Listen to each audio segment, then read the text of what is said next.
Hi, this is Carrie with Clay Revolution, and today I'm going to show you a few different techniques to use while molding your metal clay.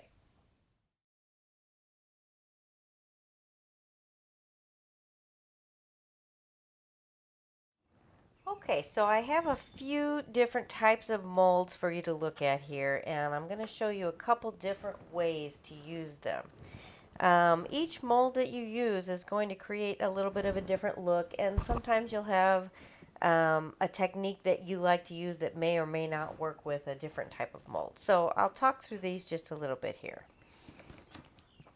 This is, I would call, a standard metal clay size mold. The uh, different designs inside here are not too deep. It's not too big, so it's going to work really well with most of our clays and our jewelry designs. And a couple things that you want to note. With the release agent, you usually don't need much, okay? So I usually tell people just put a little bit of release agent in your hand, use a little brush, and just tap a little bit down into your mold. Go around the outside area as well because your clay will stick up along the top. And just make sure you get down deep into the crevices. What you're looking for is a bit of a sheen on your mold, but you don't want to see any pools of liquid or paste inside the crevices of the mold material at all. Okay.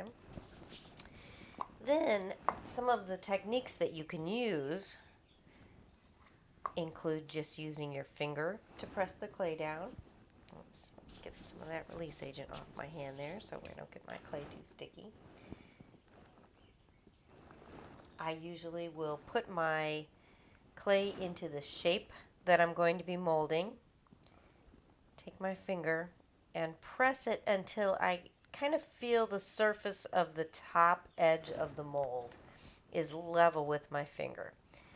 Now from here I'll hold the clay because if I just pull straight up, you may pull the clay with it. So I'll hold the clay down, kind of roll my finger, and then roll this finger off to the side this way to get it even, and this way. What I'm looking for here is the back of the piece should be flush with the surface of the mold here.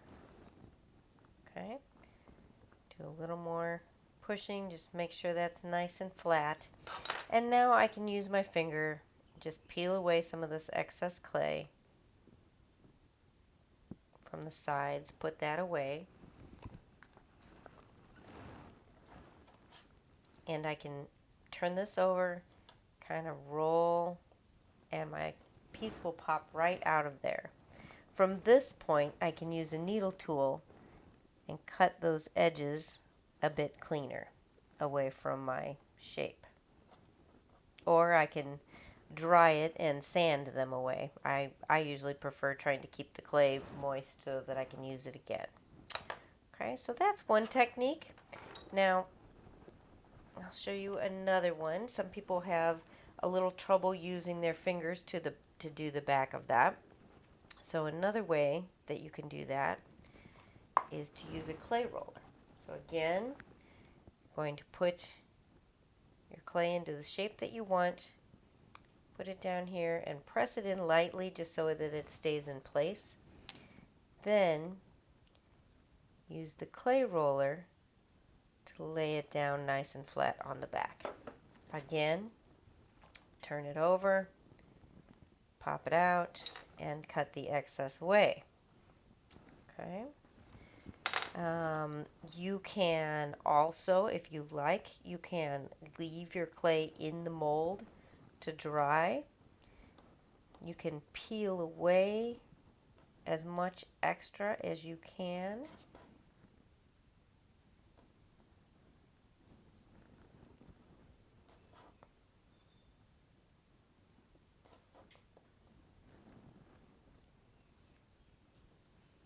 That will help keep your clay in usable condition, and you won't have all this excess on the edges here. There. you can see I don't have as much extra on the outside. Okay, so that's your basic techniques that you can use. Now, different molds sometimes cause different kinds of issues for you. One really common thing is super deep molds. Now, if I were to fill this with silver clay, that is going to use a lot of silver, and that's going to be a very big, chunky piece. So one of the ways that I can conserve some of my silver is to make this hollow on the back. Now, to do that, again, you have a couple techniques that you can use.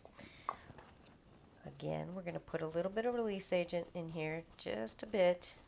I think I need even more clay than that to get this one going. Okay.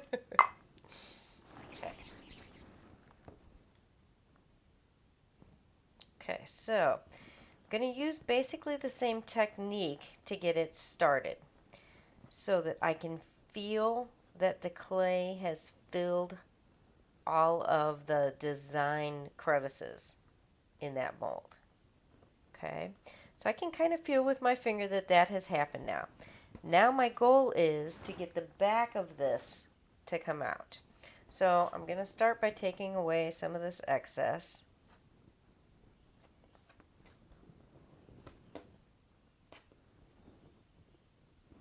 So that I can see where the design is. There's that little tail.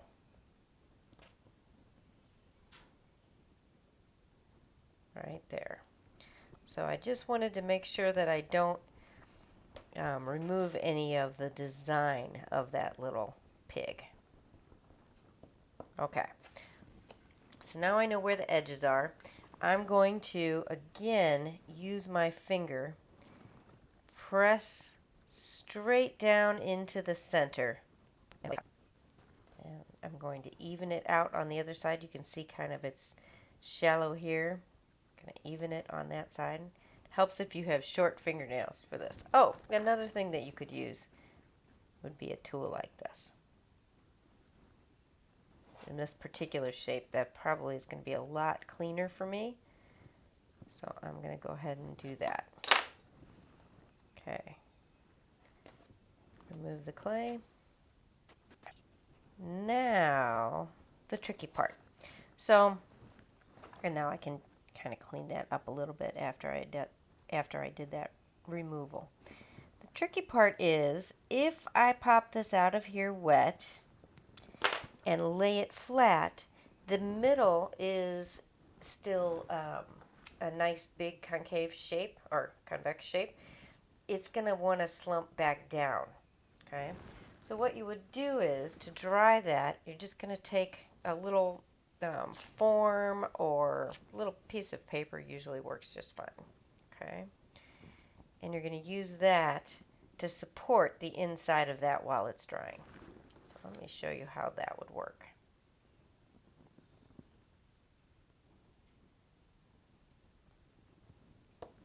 Okay.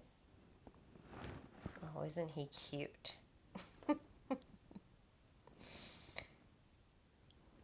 There we go. So we just get him laid down so that the middle of that dome is supported. Then, once this dries, the inside will be a little bit hollow and you'll have used less material, less silver clay for that. Okay?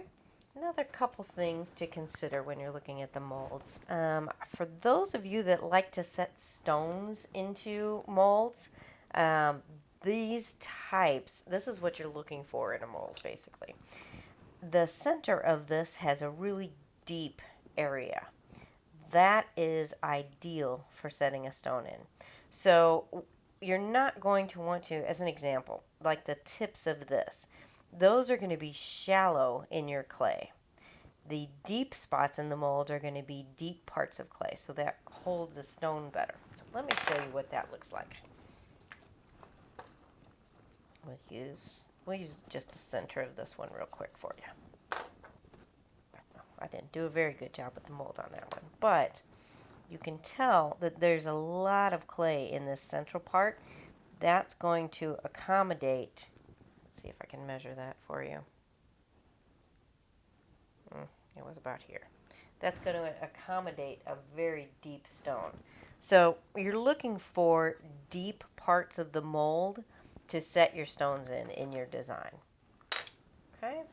And the last little tip I have for you is things like this. The little mini molds or the Hallmark mats, the jewelry maker mats.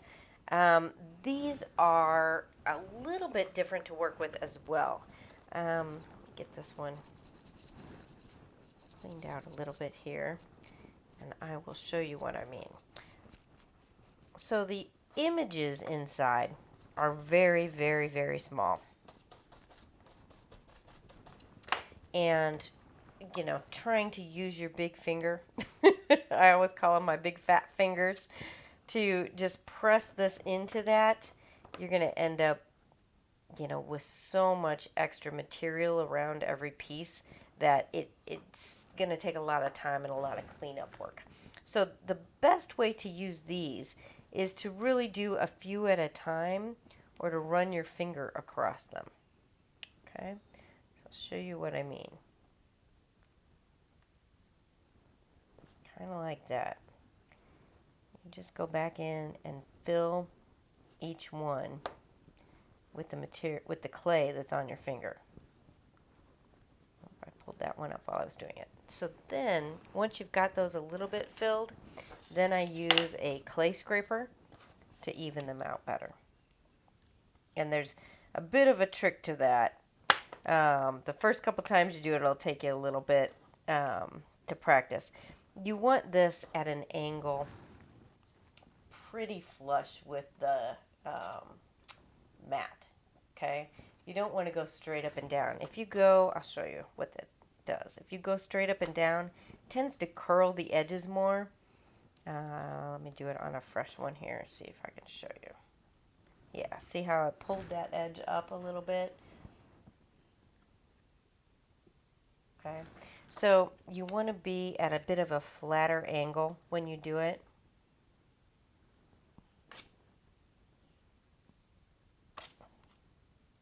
I got a little bit of dry clay there, but I'm going to try to show you what I mean. See how that does that?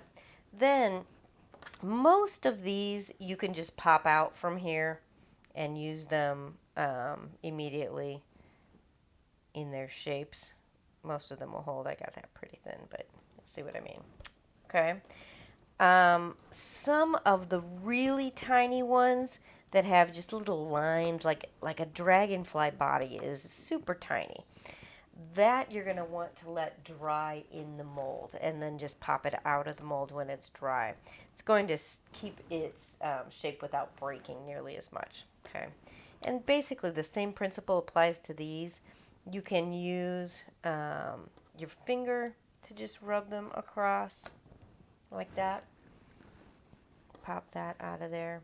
This is the little Hallmark mat, or actually this is the jewelry maker's mat. Or you can use the clay scraper. Push it down in there a bit, get a little excess off.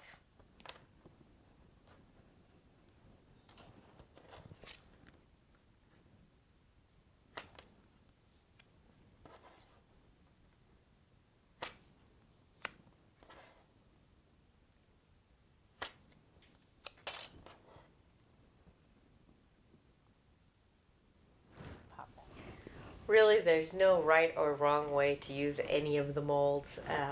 Just be patient while you're learning. Try a few different techniques and see what works for you. Thank you, and feel free to check us out at clayrevolution.com.